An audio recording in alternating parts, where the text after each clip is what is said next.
Hello hello good morning. आजचा दिवस सुरू झाला ॲज युजल आदू अमायराचं जेवण बनवण्यामध्ये. त्याच्यामध्ये माझा अर्धा पाऊण तास आरामात जातो.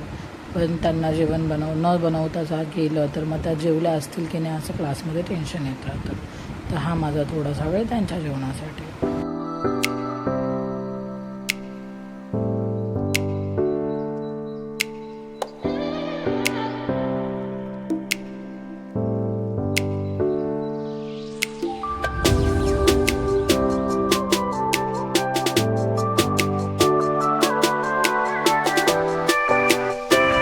नंतर धीरज मला सोडायला क्लासला आला आणि मग आम्ही दोघं क्लासला गेलो. हे रोजचं रुटीनच आहे आमचं. नंतर इथे मेकअपला स्टार्ट केलं. इथे आम्ही आय मेकअप हातावर करत होतो. नंतर मी माझी हेअरस्टाईल करून घेतली, जी मस्त दिसत होती. त्याच्यानंतर या काही जणी सेल्फ मेकअप ट्राय करत होत्या स्वतःवरच, काहींनी हातावर आय मेकअप ट्राय केलेला. असं आमच्या क्लासमध्ये काही ना काही टाईमपास चालू होतो.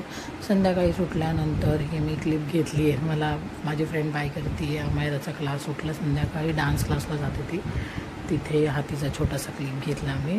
तिला नव्हतं माहिती की मी व्हिडिओ करते आहे. त्यानंतर आम्ही थोडा वेळ बीचवर गेलो संध्याकाळी. इकडे काहीतरी काम चालू आहे त्याच्यामुळे इकडे असे दगड टाकलेत. तिथे आम्ही दगडावरनं गेलो. अमायरा होती आमच्याजवळ, आदू होती आणि असं थंडी लागत होती म्हणून तिला मस्त टोपी घातलेली. घरी आल्यावर मी धीरजचा हेअरकट केला, जो असा दिसत होता. ही माझी फर्स्ट ट्राय होती आणि ट्रिमर आणि कैची दोन्हीचा पण वापर करून मी इतके छान केस कापले होते, मलाच विश्वास बसत नव्हता. त्यानंतर लेट रात्री 12 वाजता आम्ही गेलो दोघं फालुदा खायला, इतकी थंडीमधूनही. आणि मग हा आहे फालुदा, जो मला खूप जास्त आवडतो. थँक्यू.